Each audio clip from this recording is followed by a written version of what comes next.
Buenas noches, bienvenidos, bienvenidas. Gracias por estar ahí nuevamente, como cada lunes en la pantalla de C5N. Esta cita con la información, el análisis, el buen periodismo. Hasta las 0:30, ya saben, rige la ley de la selva.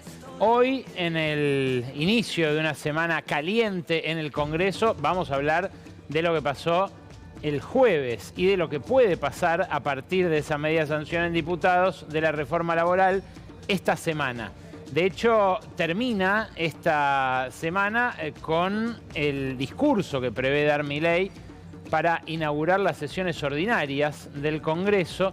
Pero lo que se va a preguntar, y nos va a responder Gaby Vulcano en un ratito, es ¿qué ganaron los gobernadores que prestaron su inestimable apoyo, indispensable para la aprobación de este proyecto, tanto en senadores como en diputados? En diputados fue clave el apoyo de los diputados que responden a esos gobernadores, no solo a los que ya sabíamos que iban a votar, los de la Libertad Avanza y los del PRO, sino también a los radicales, a varios peronistas, como el de Tucumán, el de Catamarca, otros menos embanderados nacionalmente, como el de Salta o el de Misiones. Pero, ¿qué ganan? ¿Cuál es el vuelto para los gobernadores? En un ratito un informe exclusivo aquí en La Ley de la Selva. En un rato también se sienta a conversar aquí conmigo Miguel Ángel Pichetto, un diputado que votó en contra de este proyecto, pero que ha apoyado al oficialismo en varios otros, que acompañó a Mauricio Macri en su momento, en su intento fallido de reelección como candidato a vicepresidente, pero que ahora vuelve por lo menos a hablar del peronismo. Vamos a escucharlo en un ratito a uno de los hombres con ideas más fuertes respecto de lo que está pasando en la industria, lo que está pasando con las importaciones, lo que está pasando con el empleo y con China. Y justamente, hablando de eso, también nos van a visitar en un rato para que ustedes sientan en primera persona la crisis fabril, 3 obreros de FATE. Aquí fue primicia, fue un adelanto exclusivo de La Ley de la Selva. Hace exactamente una semana les dijimos que el miércoles los obreros temían lo peor, a partir de un aviso que les contamos que recibieron los empleados de administración el viernes previo. Bueno, el miércoles se confirmó, triste primicia la de este programa, FATE anunció que cerraba sus puertas, las puertas de una planta de 80 años de antigüedad. Ya vamos a eso en el editorial, pero antes, un detalle que pasó inadvertido en la aprobación del proyecto que el gobierno llama de modernización laboral. Fue un cazabobos el artículo 44 que establecía descuentos salariales de hasta el 50% para quienes se tomaran parte de enfermo. ¿Era esa la prioridad, aprobar ese artículo 44? ¿O sacar, como anticipó también Vulcano acá la semana pasada, el FAL, el Fondo de Asistencia Laboral? Algo así como la AFJP de los despidos, que va a empezar a estructurarse a partir de la confirmación en el Senado de esta ley. ¿Fue una idea del gobierno? ¿La pidió alguien más? Bueno, al parecer, por lo que dijo esta mañana la senadora Patricia Bullrich, era muy importante y terminó siendo blindado el FAL por este artículo que finalmente no salió, el de los descuentos para quien se tome parte de enfermo. Escuché de qué manera lo dijo y por qué a muchos les resonó con la hipótesis de que este había sido un artículo para cazar bobos y distraer la atención de un debate que fue copado por esa cláusula. Y porque estaba muy concentrado en todas las reformas que se estaban haciendo, había que ser muy cuidadoso, porque eran pedidas por distintos senadores, distintos sectores. Entonces puede ser que haya habido, que en este artículo hayan dicho no se metan ahí, bueno, y el equipo siguió para adelante, es decir, nosotros nos hacemos cargo. Igual, a ver, de alguna manera me parece que blindó otros cambios que estaban tambaleando en diputados. El FAL. No hay mal que por bien no venga. Lo decís por el FAL, por ejemplo. Sí, claro, el FAL estaba apuntado. El FAL estaba apuntado, dice Bullrich, con un curioso sentido de la metáfora. Pero, claro, el Fondo de Asistencia Laboral realmente era para muchos el núcleo del proyecto. Y al parecer lo era para el Fondo Monetario, que salió presto el mismo jueves a respaldar a través de Julie Kozak, la portavoz del organismo, el artículo que más valoraban en Washington. Tanto es así, tan importante resultaba allí que este artículo saliera, que bueno, hizo el fondo mucho a través de las personas con las que mejor diálogo tienen en el gobierno, los técnicos de la calle 19. Uno de ellos es Federico Sturzenegger. Federico Sturzenegger no solamente se ha fotografiado, como van a ver ahora con Kristalina Georgieva, muy sonriente, sino que ha sido consultor del Fondo Monetario y de hecho cada vez que queda fuera del gobierno termina trabajando ahí en Washington, en algún evento, en alguna consultoría, en algún otro organismo multilateral. En la carta que publica en agosto del año pasado el staff del Fondo Monetario para aprobar la revisión, el único aspecto de la reforma laboral que estaba mencionado era este fondo, el Fondo de Asistencia Laboral. Aparece en la nota al pie número 19 de la página 19 de ese mismo Staff Report y dice así, dice, las reformas laborales se basarán, will build on the recent introduction, en la introducción de un fondo de indemnizaciones destinado a mitigar los riesgos asociados a los juicios relacionados con los despidos. Esto, que ellos llaman Severance Fund, es el Fondo de Asistencia Laboral. Y muchos apuntaron al negocio financiero que se va a generar, a las comisiones que van a embolsar muchos amigos y ex colegas de Caputo, pero hay otro aspecto por el cual al fondo le puede interesar esta cláusula. El FAL va a servir para refinanciar vencimientos de deuda en pesos que se produzcan ya este año, ya este 2026, y que el gobierno no pueda cubrir en el mercado doméstico ni con el Fondo de Garantía de Sustentabilidad del ANSES. Por ejemplo, el año pasado pasó que en un momento no pudo cubrir vencimientos en pesos y apeló a la rentabilidad del Banco Central, que le giró 12 billones de pesos al Tesoro para hacer frente de esos vencimientos. El que se dio cuenta, mientras estaba discutiendo esto, fue un economista de la Citi, un hombre de la bolsa. Hemos entrevistado aquí a Christian Buteler. Fíjate lo que tuiteó Buteler en esas horas de confusión en las cuales se cayó el artículo de los descuentos por parte de enfermos, pero en los cuales subsistió el FAL. La reforma laboral es, ante todo, una reforma financiera. El FAL crea un pool de ahorro doméstico para absorber deuda pública. Se prioriza el rollover del Tesoro a costa de la sostenibilidad del sistema previsional. ¿Por qué? ¿Cómo es esto? Bueno, es fácil. De un 6% de la nómina salarial que iba a financiar a la ANSES, que tiene como erogación corriente las jubilaciones actuales, ahora le va a quedar solo el 3%. El otro 3% va a ir al FAL.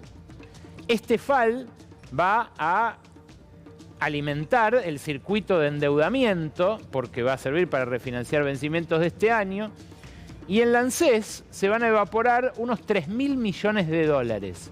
Así como están manoteando en este momento los fondos de los jubilados, recortando las jubilaciones de los actuales para hacer frente a los pagos de la deuda, se adelantan de esta manera a las jubilaciones futuras, ajustan las jubilaciones futuras que cuando llegue el momento de cobrarlas van a tener este flujo negativo, 3.000 millones de dólares por año, que en vez de ir a financiar las jubilaciones actuales, se van a ir a ese fondo. ¿Cómo se va a cubrir? Bueno, con rentas generales, pero en un momento va a dejar de haber plata y van a empezar a ajustar a los que vayan jubilándose con el correr del tiempo.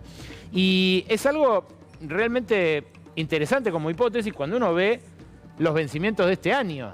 Es una montaña la de los vencimientos de este año, que termina allá en diciembre con más de 50 billones de pesos. Estos no son los acumulados, son los vencimientos de cada mes, de cada momento, según portafolio personal. Otro grupo de financistas que suelen emitir sus informes sobre deuda. Esos 5 billones de pesos anuales van a alimentar esta refinanciación, este rollover, y por eso el Fondo Monetario reclamaba esta AFJP de los despidos, este revival de algo que creímos haber dejado atrás cuando se estatizó aquel negocio ruinoso para los jubilados que fueron las FJP, en un contexto muy distinto al actual. Pero vamos al tema de la semana, al tema productivo. Ya les dije, en instantes Miguel Pichetto va a conversar con nosotros sobre esto, sobre el cierre de FATE, sobre los FATEs que vienen, sobre la posibilidad de que haya otros de aquí a poco, que los hay, y ahora les voy a decir cuáles pican en punta para hacerlo. Miguel Pichetto en un ratito habla aquí con nosotros sobre la apertura comercial, sobre China, sobre los empleos que se pueden perder. Desde que adelantamos que cerraba FATE el lunes pasado, acá en exclusiva, en este mismo estudio, se me llenaron las redes sociales de gente de todo el país que me comparte la situación de la empresa donde trabajan. Obreros, obreras, de distintos rubros, me ofrecen su testimonio lastimoso de cómo temen perder su puesto o que su empresa cierre en lo inmediato. Y la verdad que lo que pasó con esta gran compañía, 80 años de actividad en la Argentina, una de las 3 plantas de neumáticos que hasta hoy están activas en el país, contra una avalancha importadora que bajó los precios, es cierto, pero que ya redujo a la mitad la cantidad de operarios empleados en la rama, es algo que puede seguir pasando. Leandro Renú, de hecho, en Página 2, el colega que tiene muy buena información del mundo de las empresas, contó que apenas concretado el cierre de FATE, el miércoles mismo de la semana pasada, había una reunión con el secretario de Comercio, Pablo Lavigne, y Lavigne les dijo a esos empresarios de la alimentación: Argentina no puede hacer neumáticos. ¿Vieron que no hacemos bananas? Bueno, de la misma manera que no hacemos bananas, no podemos hacer neumáticos. Habrá que importarlos. Así como importamos las bananas, habrá que importar las ruedas para los autos. Claro, es inútil entrar en una discusión respecto de que lo climático es difícil de cambiar y en cambio las condiciones, los incentivos para que un industrial produzca en Argentina, sí. Lo concreto es que para el gobierno los 3.500 que todavía quedan en las otras fábricas se van a quedar sin laburo pronto. Y es más, parece que a Argentina no le conviene hacer neumáticos, pero tampoco aluminio, porque ya bajaron 2 regulaciones antidumping que establecían protecciones para la producción local de aluminio. No sé si en represalia contra Javier Madanes Quintanilla, que es el dueño de Aluar y el dueño también de FATE, pero una en el boletín oficial de hoy, para que entre más barato el aluminio foil, el que se usa dentro de las cajas de Tetra Pak, que es un montón de aluminio y que ahora se va a traer de China seguramente, sino también el aluminio para enseres. Eso lo habían desprotegido antes de que se conociera incluso la noticia de FATE. Decía, no sabemos si es una represalia o no, porque parecen estar trenzados en una gran disputa política ahora el gobierno y Madanes, pero bueno, este archivo de Patricia Bullrich en 2022 sugiere que sí es una represalia, porque a la Bullrich del 2022 le preocupaba mucho que cerraran las fábricas de neumáticos. Mirá lo que decía ante un conflicto sindical que tuvo paralizadas a las 3 empresas del rubro en aquel momento. ¿A ustedes les parece que hoy tengamos 3 fábricas de neumáticos cerradas, la industria automotriz sin cubiertas, los argentinos sin cubiertas por no poder llegar a un acuerdo, porque hay un grupo de sindicalistas que llevan las cosas al cierre de la empresa, al cierre de la fuente de trabajo.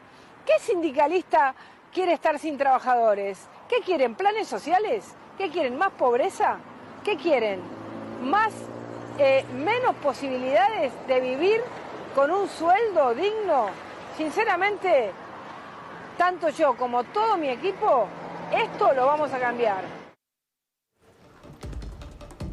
Bueno, no dijo para qué lado lo iban a cambiar, si en aquel momento era una parálisis temporal y ahora un cierre definitivo. Bueno, en definitiva no deja de ser un cambio. Ahora, lo que tenemos desde que asumió Milei son casi 22.000 empleadores menos. Esto es el acumulado, según los datos oficiales, desde enero de 2024 hasta hoy, de las empresas que en la Superintendencia de Riesgo del Trabajo se dan de baja, menos las que se inscriben como altas. O sea, la diferencia neta son esas 22.000 empresas que hasta ahora, como les decía la semana pasada, eran chicas. La mitad de las que cerraron tenían hasta 10 empleados, pero ahora empiezan a ser las grandes. El contexto es realmente tétrico. El año pasado cerró con un piso histórico del uso de la capacidad instalada en la fábrica, 53%. Hay niveles muy alarmantes en 3 subrubros, sobre todo en la textil, en la automotriz y en la metalmecánica, que están cerca de 1/3 de su capacidad instalada, por lo cual no sorprenden estos cierres. Lo que sí va a sorprender son los nombres. Y yo les puedo anticipar ya acá, con el mismo cuidado con el que anticipamos lo de FATE, porque no queremos llevar alarma a ningún hogar obrero, les puedo anticipar que en marzo, el mes que viene, Peugeot Stellantis, una de las automotrices importantes con más tradición en la producción de vehículos en Argentina, va a frenar su producción durante una semana. Y que ese podría ser el prolegómeno de un achique de 1/3 en la cantidad de operarios que hoy son ahí en el Palomar, en 3 de febrero, 1.800, y que pasarían a ser 600 menos.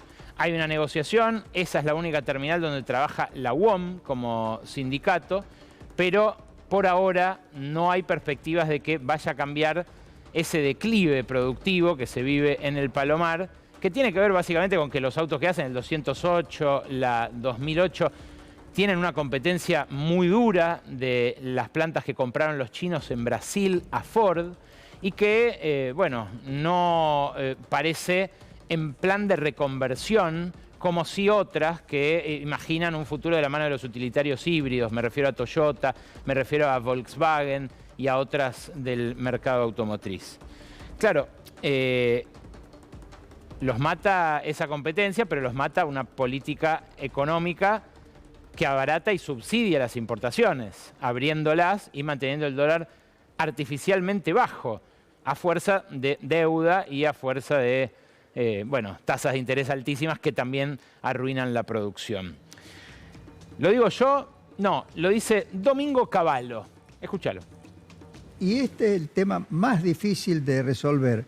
Es más difícil de resolver una estanflación que un estancamiento con inflación que un proceso de hiperinflacionario. ¿Estamos en estanflación en este momento? Sí, estamos en una estanflación. Así estábamos en el año 1990. Habíamos salido de la hiperinflación y en el año 1990 el ministro de Economía y el presidente del Banco Central de ese entonces lograron estabilizar la tasa de inflación.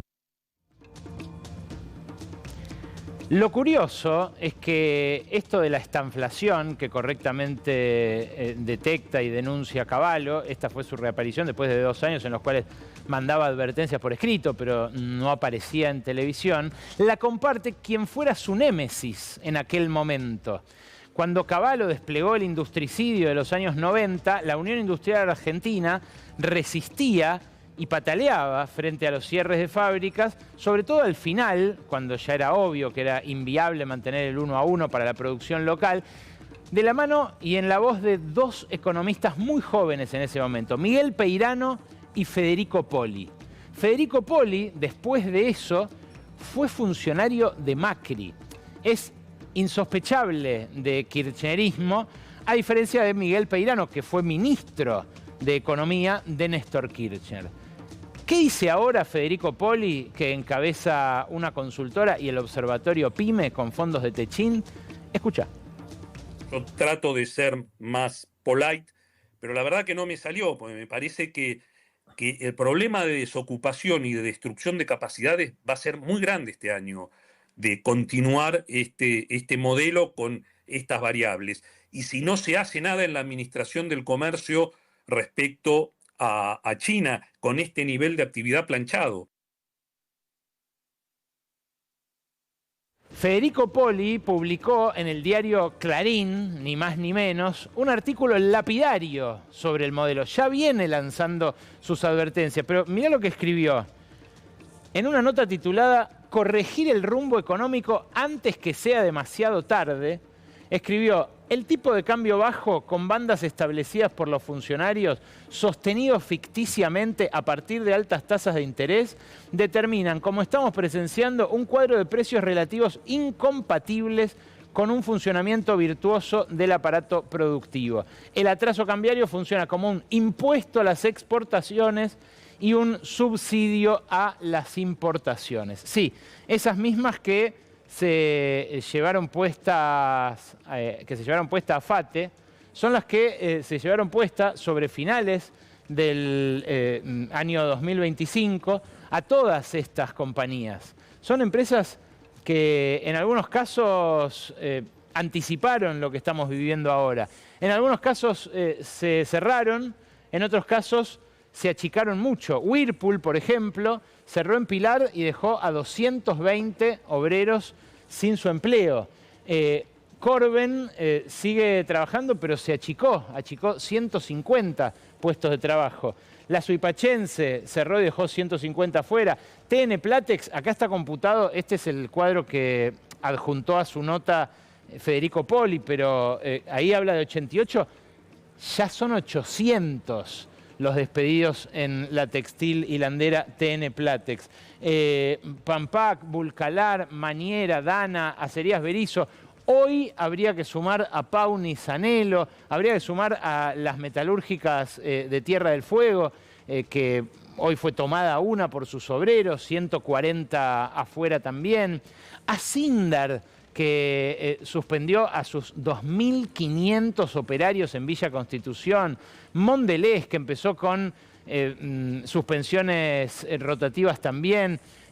Ahora habría que agregar también Granja Tres Arroyos. Esta foto de finales del 2025 que hace pública Federico Poli es una foto que ya a esta altura quedó vieja. Pero el vendaval que puede desatar la reforma laboral es mucho mayor. Y ojo, porque los empresarios pueden patalear un día, pero terminan reconvirtiéndose. Y esto es interesante verlo en el caso del propio Madanes, del dueño de FATE.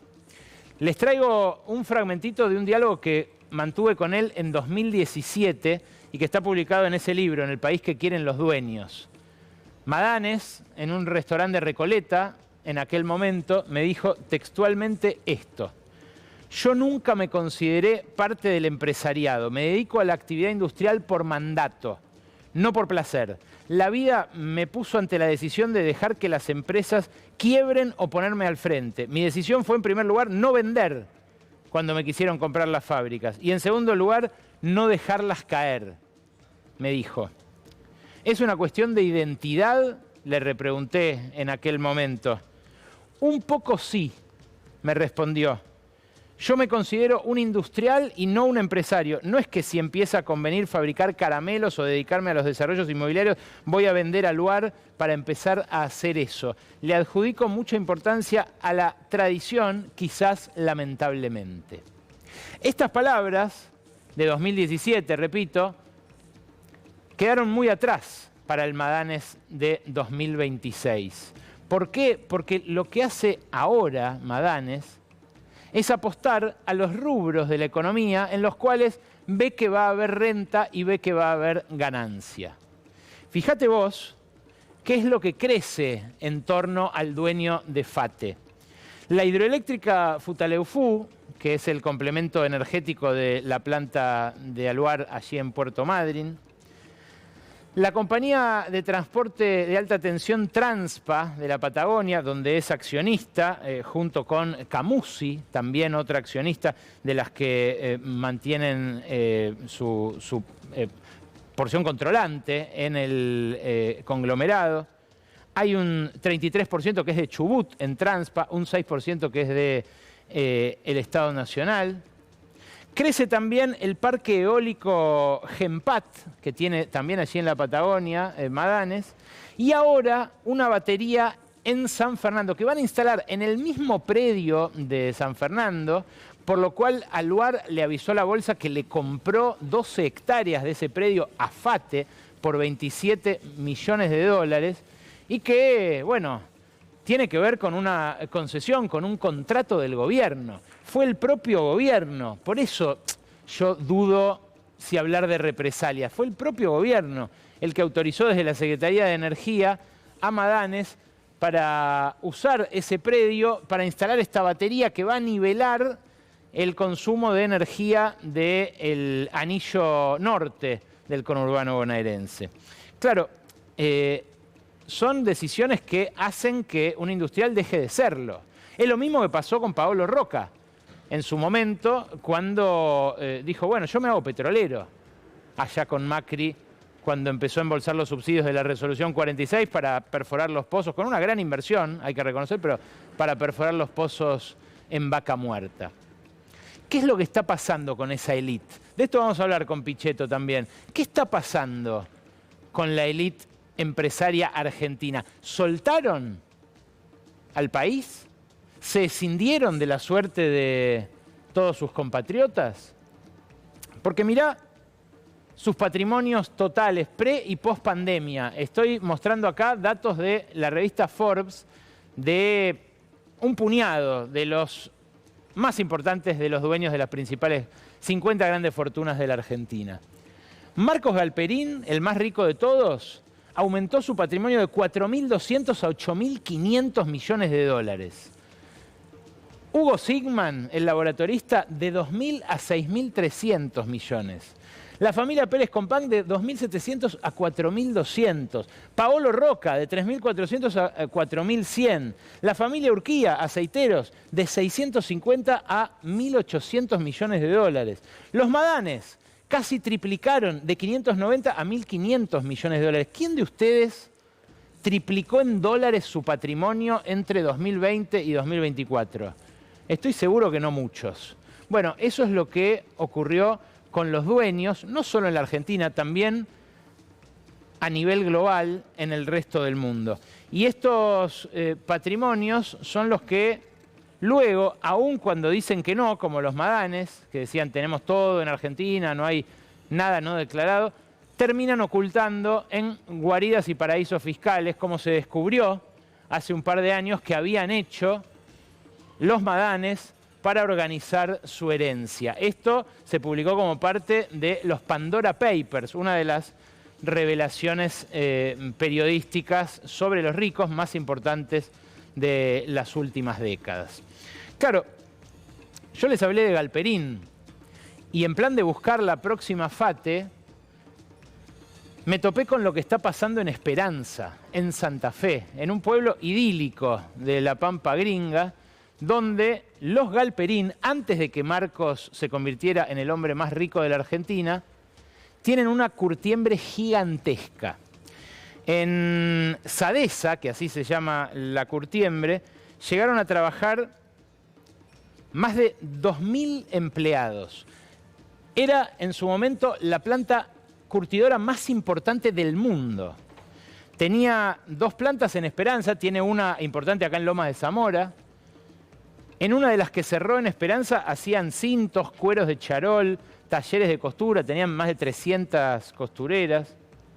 También tenían una planta en San Luis, que también cerró cuando terminó la promoción industrial, y otra en Las Toscas, en Santa Fe. Se fueron llevando todo, primero a Tailandia, después a Paraguay, ahora abrieron una planta en Vietnam, que si Galperín le huye a los comunistas, bueno, que alguien le avise, ¿no? Porque parece que en Vietnam se les da a producir a sus familiares directos. Quedan 400 operarios, más los administrativos, o sea, una quinta parte de lo que supo tener Sadesa ahí en Esperanza. Un operario con 15 años de antigüedad cobra 600 lucas la quincena, un palo 300 por mes. Los están matando de hambre. Y claro, ahora, si no aceptan renovar el procedimiento preventivo de crisis, extorsionan a los operarios con que de los 400 van a echar a 100 y van a suspender a otros 200 con la mitad del sueldo. Claro, saborean también, en este caso y en otros, los empresarios, el despido subsidiado gracias a la reforma laboral. Pero esta planta llegó a tener contratos con Adidas, con Nike, con Mercedes-Benz para los asientos. ¿Qué pasó hace un año? Pasó Federico Sturzenegger. En una decisión del gobierno de Javier Milei, que rompió con una protección histórica para las curtidoras, lo que hicieron fue nivelar la retención del cuero crudo, que se exporta salado, con el curtido. Y fíjate con qué crudeza lo explicaba Sturzenegger en aquel momento. Decía, las curtiembres, que son las que procesan el cuero, no quieren que se pueda exportar el cuero para que el precio local sea el más bajo posible. Los frigoríficos, para los que el cuero es una fuente de ingreso adicional, que puede llegar al 5% del precio del novillo, obviamente quieren que sí. Que el cuero valga más para los frigoríficos, atención a esto, beneficia a los consumidores porque abarata la carne, decía Sturzenegger hace un año. Al eliminar la retención, se termina con esta distorsión. Al valorizarse el cuero, gana el productor ganadero, gana el frigorífico y gana el consumidor. Que alguien le avise de vuelta a Sturzenegger que el año pasado la carne subió 70%, el doble que la inflación promedio. Y que alguien le avise también que está subiendo a lo loco en el arranque de 2026. Arrancó a todo vapor. Más allá de que estos operarios se hayan quedado sin su laburo, más allá de que los ganaderos tengan ahora ese adicional que decía Federico Sturzenegger va a ayudar a que baje la carne. Fíjate los precios de la hacienda en Cañuelas, que tienen acá un índice mostrado por el propio mercado, concentrador. Ahí se ve la trayectoria de precios de todo el último año y cómo desde noviembre del año pasado no para de subir. Solamente la semana pasada el novillito subió 6%. O sea, si puteaste en el mostrador de la carnicería este fin de semana antes del asadito, prepárate porque mirá estos precios. Va a seguir aumentando. Estos son los precios de las distintas categorías, novillo, novillito, vaquillona, vaca y demás, del viernes pasado. Hoy no hubo mercado. Me dijeron, agarrate esta semana, porque esto sigue para arriba. Y claro, así como está el consumo de carne, están todos los indicadores de consumo. Es una catástrofe la demanda interna. Hoy, el INDEC mismo advirtió que los supermercadistas, los dueños de las industrias, dicen mi problema central es la falta de demanda. Pero acá lo tenés todo compilado. El EMAE de comercio, la actividad en el rubro que más gente emplea, 6,5% abajo en noviembre, el último dato, después de un año de caída tremenda. El índice de consumo de la Cámara de Comercio, de la CAME, las ventas en supermercado del INDEC, todo así. No es solamente un mercado invadido por importaciones baratas, subsidiadas, sino un mercado en estanflación, como le escucharon decir a Cavallo hace un ratito. Y en este contexto, dicen que el domingo primero, que el domingo que viene, nos podemos encontrar con un anuncio de eliminación total de las retenciones a la exportación. Ahí vamos a ver cómo reaccionan los precios de la comida. que ya vienen subiendo y dándole un tremendo dolor de cabeza a los consumidores. Pasaría parecido a lo que está pasando con el FAL, con el Fondo de Asistencia Laboral, porque esta baja de retenciones empujaría subas de precios en el mercado local en los meses siguientes. Pero claro, se incubarían los próximos recortes para sostener el déficit cero, igual que con el FAL, que le sacó la plata al ANSES. También hay quienes esperan un anuncio más polémico todavía, para desviar la agenda hacia otras discusiones. Y hay uno especialmente lacerante para nuestra tradición de derechos humanos, para nuestra historia, que resuena fuerte en algunos tribunales por estas horas. Dicen que una de las cosas que puede anunciar Milei es un indulto generalizado para los genocidas, a las puertas de los 50 años del golpe que inauguró la dictadura más sangrienta de la historia de nuestro país. Atan cabos los que sospechan esto porque Milei procura arrimarse a la familia militar en el marco de un ajuste tremendo que sufren los soldados. Ya hay muchos que se suicidaron por esto. Pero además Luis Presti, el nuevo ministro de Defensa, militar él, acaba de decir que los juicios de lesa humanidad fueron por revanchismo.